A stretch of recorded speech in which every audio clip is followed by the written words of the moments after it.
one thing that you all must remember, and that is that the European waged war against not only the black man and black woman, but has waged war against nature itself.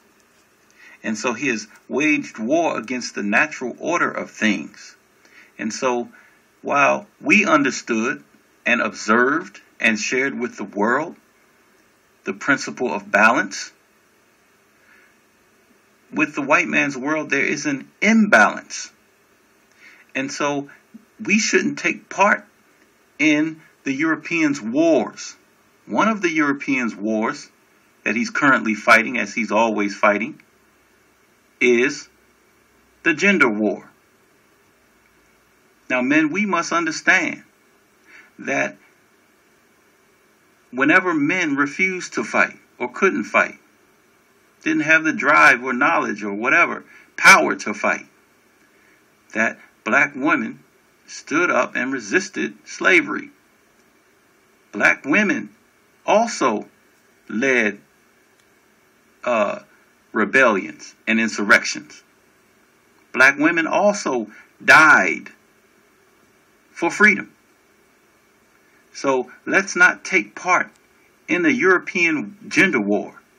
It has nothing to do with us. And I'm not saying that before the Caucasian came onto the planet that the indigenous people didn't behave questionably at times, that the black man didn't mistreat at times the black woman, and the black woman didn't mistreat the black man. But we have to understand that if we're going to win the war for freedom, then we're going to need to fight together. There needs to be a balance. If there is no balance, there is no victory. This next clip is going to remind you, or show you if you didn't know, that there were women in the hills of the United States of America that led insurrections. Remember, don't take part in the European gender war.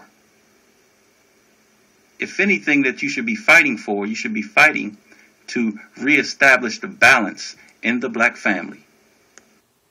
Speak to your question, Tim. This woman, Rose, I used to call her Rosa, but I found her name is Rose. Rose is a slave woman who led a rebellion in 1865 in my home state in South Carolina, and for doing so, she was tracked down by the Confederate scouts and killed along with a soldier who was also in her army. Someone when I was given the paper, and well, so she couldn't have been political. I mean, she was this enslaved woman.